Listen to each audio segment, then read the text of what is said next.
बात करते हैं theory of interference of two waves. ना यदि आप रिकॉल कर पाए, आपने क्लास 11th में पढ़ा होगा कि वेव्स को कैसे लिखते हैं। तो आपको याद हो वेव्स को लिखते थे कुछ ऐसे, y इज इक्वल टू ए, फिर आता था साइन या कॉस, तो मान लेते हैं हमने यहाँ पर साइन लिखा हुआ है। फिर आता था आपका ओमेगा टी प्लस या माइनस के एक्स होता था, प्लस कोई एक फेज होता था फाइव। इस बात आपको शायद आप रिकॉल कर पा रहे हो तो याद आ रही होगी ना। ध्यान दीजिए, हमारे पास यहाँ पर क्या है, हमारे पास यहाँ पर दो वेव्स आएंगी ऐसे, किसी एक पॉइंट पर मीट करेंगे तभी तो इंटरफेरेंस होगा, राइट। नाउ तो यहाँ पर देखिए जो पॉइंट है वो सेम होगा। नाउ यदि आप यहाँ पर जो वेव इक्वेशन है यहाँ पर देखें, जो एक्स है वो पोजिशन दिखा रहा है। आप दो वेव एक ही पॉइंट पे जाके मीट कर रही होंगी, तो उन दोनों के लिए एक्स की वैल्यू सेम हो जाएगी। नाउ ये एक्स की वैल्यू कुछ भी हो सकती है, तो हमें यदि यहाँ पर अपनी कैलकुलेशन को पहले सिंप्लीफाई करना है, तो आप क्या कर सकते हो, उस एक्स को जीरो मान सकते हो, क्योंकि जैसे लाइट वेव किसी और पॉइंट पर मीट कर रही होंगी वैसे आप ओरिजिन पे भी करवा सकते हो, राइट। तो एक्स को हमने यहाँ पर क्या किया हुआ है, जीरो माना हुआ है, राइट। तो इससे क्या है कि आपकी जो इक्वेशन है थोड़ी सी सिंपलर हो गई है। नाउ दूसरी बात है, यहाँ पर देखो फाइव है, तो हम मान सकते हैं कि एक में फाइव वन होगा, एक में फाइव टू होगा, तो कुछ डिफरेंस आ रहा है।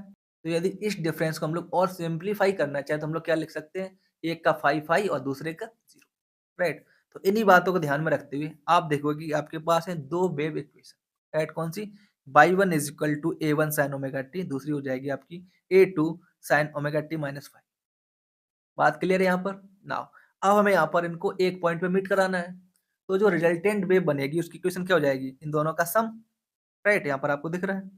नाउ आपको यहाँ पर y is equal two by one plus by two की वैल्यू को पुट करना है, ठीक है। अब यहाँ पर थोड़ी सी मैथमेटिक्स आपको आनी चाहिए, मेनली टेक्नोमेट्री। तो यहाँ पर देखिए sine theta one minus sine theta two जो फॉर्मूला है आपको यूज करना होगा, तो उससे आपको इक्वेशन मिलेगी। नाउ अब यहाँ पर यदि आप ध्यान दो, ठीक है, तो आपके पास टर्म्स आ रहे हैं, एक तो साइन ओमेगा टी का यानी कि ओमेगा टी वाले टर्म्स, और एक कॉस फाइव वाले टर्म या फिर साइन फाइव वाले टर्म, यानी कि एक में होगा ओमेगा टी और एक में होगा फाइव। तो आपको क्या करना है, ओमेगा टी एक तरफ लिख लेना है, बाकी सारे टर्म्स एक तरफ, ठीक है। तो देखिए यहाँ पर साइन ओमेगा टी वाला टर्म और ये कॉस ओमेगा टी वाला टर्म, और बाकी टर्म्स यहाँ पर फाइव या फिर कोई कांस्टेंट। नाउ हमारा जो एफर्ट है, हम ये चाहते हैं जो हमारी रिजल्टेंट इक्वेशन आए ना, वो कुछ ये जो आपका a sine omega T plus minus कुछ ऐसे कुछ करके आ जाए, राइट, इस फॉर्म में आए। तो इसके लिए हमें क्या करना होगा, एक सिंपल तरीका है। ये जो साइन के साथ आ रहा है, ठीक है, ये a one plus a two cos five, इसको हमने मान लिया है कुछ आर कॉस थीटा, और ये जो आ रहा है कॉस ओमेगा टी के साथ यानी कि ए टू साइन फाइव, इसको माना हमने आर साइन थीटा। तो जैसे ही आप यहाँ पर आर कॉस थीटा और आर साइन थीटा को पुट करते तो आपको ये वाली इक्वेशन मिल जाती है। अगेन यहाँ पे आर कॉमन है और आपको दिख रहा है, देखो cos theta sine omega t minus sine theta cos omega T, तो ये फिर से sine theta one minus sine theta two का एक्सपेंशन है। इसको आप शॉर्ट फॉर्म में लिख सकते हैं, कैसे, sign omega t minus theta. बात क्लियर है, और आर आपका आ गया बाहर। ना यहाँ पर आप बहुत ही आसानी से आर और थीटा की वैल्यू को फाइंड आउट कर सकते हैं। वो कैसे, देखिए यहाँ पर आपके पास है R cos theta R sine theta, आपको पता है sine square theta plus cos square theta की वैल्यू क्या होती है, वन। तो आप क्या कीजिए, इन दोनों का स्क्वायर करके ऐड कर दीजिए, तो आपको एक तरफ मिल जाएगा आर स्क्वायर, क्योंकि cos square theta plus sign square theta की वैल्यू हो चुकी है वन। दूसरी तरफ ये जो आपको वैल्यू थी ना, a one plus a two cos five इसका whole square plus a two sine five इसका होल स्क्वायर, इसको जब आप सॉल्व करोगे तो आपको इस यहाँ पर r square equal to a one square plus a two square plus two a one a two cos five मिल जाएगा। यहाँ तक क्लियर है। और यदि आप यहाँ पर आर साइन थीटा को डिवाइड कर दें आर कॉस थीटा से, तो आपको मिल जाएगा यहाँ पर टेन थीटा, इसकी वैल्यू यहाँ पर आपको दिख रही हो। नाउ आई होप यहाँ तक आपको क्लियर होगा। तो ये तो था काफी सिंपलिस्टिक तरीका। नाउ यदि इस यहाँ पर इस सिचुएशन में जो आपकी वेव्स है, ठीक है, इसमें थोड़ा सा मॉडिफिकेशन किया जाए, आपसे बोल दिया जाए कि यहाँ पर ये जो दिखाए ना बाई वन की वैल्यू क्या है आपकी, अब की बार a one sine omega T plus कुछ मान लेते हैं सी वन है, ठीक है। और दूसरी तरफ यहाँ पर आपको दिख रहा है क्या, a two sine omega T plus C two है। तो अब आप क्या करोगे, तो जाहिर सी बात है कोई दिक्कत नहीं, हमें क्या करना है, इस तरीके से हमें इसको चेंज कर लेना है। हम क्या करेंगे, यहाँ पर देखो इस सी टू को ध्यान से देखिए, इसको हम लोग क्या लिख सकते हैं, यहाँ पर देखो इस वाले टर्म को ध्यान से देखो, इसको हम लोग लिख सकते हैं omega T plus C one minus C one plus सी टू। अब जो हमारा फेज डिफरेंस है वो हो जाएगा, आपको ध्यान से देखने पर आपको मिलेगा, देखो सी टू माइनस सी वन। तो अब पूरी कैलकुलेशन में आपको क्या करना होगा, फाई की जगह आपका आ जाएगा यहाँ पर जो आपकी पुरानी कैलकुलेशन थी उसकी जगह फाई इक्वल टू आ जाएगा C2 माइनस C1, ठीक है, और सेम पूरा आ जाएगा। और जो ओमेगा टी के साथ अब आपके एक टर्म एक्स्ट्रा मिल जाएगा, वो हो जाएगा ओमेगा टी प्लस C1, ठीक है। यहाँ पर आपको क्या मिल रहा होगा यदि ऐसा करते, R sine omega T plus C1 minus theta 2, I mean minus theta, ठीक है। और थीटा की वैल्यू आप वैसे ही निकालोगे जैसे आप लोग यहाँ पर पहले निकाल चुके। इतना चेंज होगा। आई होप इतना क्लियर होगा। नाउ ये तो थी कैलकुलेशन वाली बात। अब यहाँ पर जो मीनिंगफुल बात है उसको समझते हैं। यदि आप यहाँ पर ध्यान दो तो जो आर की कैलकुलेशन है यहाँ पर देखो a1 स्क्वायर आ रहा है प्लस a2 स्क्वायर आ रहा है plus 2a1 a2 cos phi आ रहा है। यानी इस cos फाई पर आर की वैल्यू डिपेंडेंट है।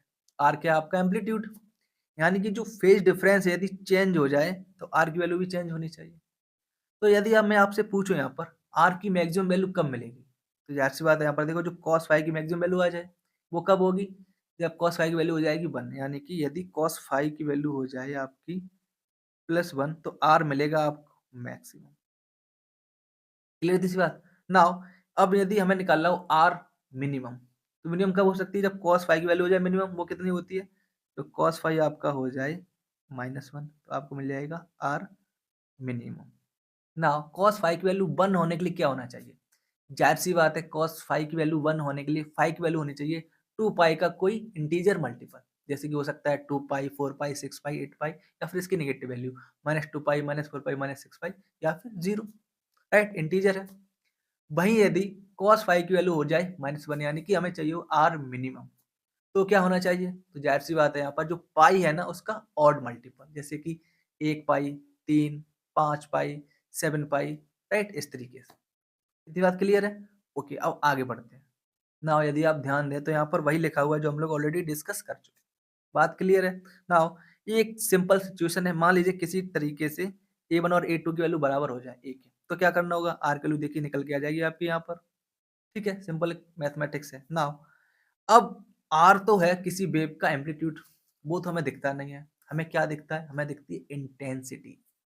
इंटेंसिटी का उस एम्पलीट्यूड के साथ क्या रिलेशन है, तो इंटेंसिटी होती है कुछ मल्टीप्लाई इनटू जो आपका एम्पलीट्यूड है उसका स्क्वायर, ठीक है। सो नाउ इंटेंसिटी मतलब क्या है, हमें दिखती है चमक, ब्राइटनेस, वो कौन डिटरमाइन करता है, वो डिटरमाइन करता है आपकी इंटेंसिटी।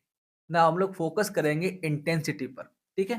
ना जो कि आएगा कुछ इस तरीके से, तो आई आर इजकल टू यानी कि resultant intensity equal to resultant amplitude का स्क्वायर इनटू एक कांस्टेंट। आप वैल्यूज पुट करोगे तो आपको यहाँ पर आई आर की वैल्यू कुछ इस तरह से मिल जाएगी, I1 plus I2 plus 2 root I1 root I2 into cos five.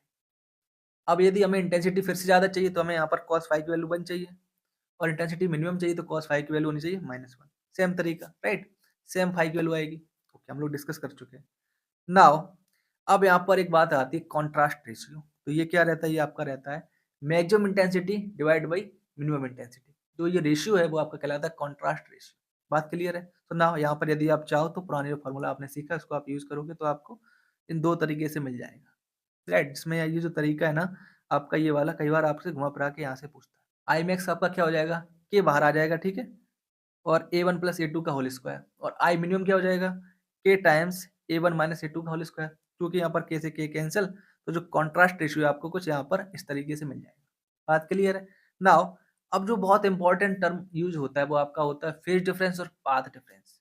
इनके बीच में क्या रिलेशन है, तो इनके बीच का जो रिलेशन है बहुत ही सिंपली तरीके से लिखा जा सकता है कुछ इस प्रकार से, ठीक है। बहुत से बच्चे इसमें बहुत कंफ्यूज रहते हैं। आपको क्या करना है, सिंपली देखिए, जो पाथ है वो तो लेंथ है और वेवलेंथ भी लेंथ है, तो आपको क्या करना है, सेम तरीके वाली चीजें एक तरफ रखनी है, और जो एंगल है और जो फेज है वो दोनों एक ही बात है, उनका आई मीन उनका डायमेंशन वगैरह सेम है। तो आप यहाँ पर क्या करो, पाथ लेंथ और यहाँ पर फेज डिफरेंस, इन दोनों की जो स्टैंडर्ड वैल्यू इनसे डिवाइड कर दो। तो पाथ डिफरेंस के लिए क्या यूज करते हैं आप, लेमडा यानी कि वेवलेंथ, और फेज डिफरेंस के लिए स्टैंडर्ड 2 पाई। यहाँ से आपको हमेशा बहुत ही आसानी से फेज डिफरेंस और पाथ डिफरेंस रिलेशन मिल जाएगा। तो यानी कि आपको यहाँ पर यदि लिखना है पाथ डिफरेंस इक्वल टू, तो आप लिख सकते हो देखो phase difference upon 2 pi into lambda, और कभी आपको लिखना है फेज डिफरेंस इक्वल टू, तो आपको लिखना होगा path difference divide by lambda into 2 पाई। काफी इजी हो जाएगा आपके लिए, राइट। अच्छा, अब आपसे बोला जाए कि मैक्सिमा के लिए जो आपका फेज डिफरेंस होता था वो होता था इंटीग्रल मल्टीपल ऑफ 2 पाई यानी कि 2n पाई। तो इसके करस्पॉन्डिंग पाथ डिफरेंस क्या होगा? तो ज़ाहिर-सी बात है इस फॉर्मूले में आप पुट करोगे तो आपको बहुत ही आसानी से क्या मिल जाएगा? Integral multiple of wavelength. बात क्लियर है?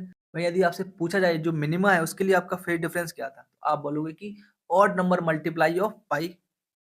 तो इसके करस्पॉन्डिंग जो पाथ डिफरेंस कितना आना चाहिए? देखिए, आप वैल्यू को फॉर्मूले में पुट करोगे, आपको बहुत ही आसानी से मिल जाएगा कि यहाँ पर अब जो लैम्ब्डा बाय 2 है ना, उसका ऑड मल्टीपल होना चाहिए। बात क्लियर हो रही है? आई होप यहाँ तक आप समझ पा रहे हो।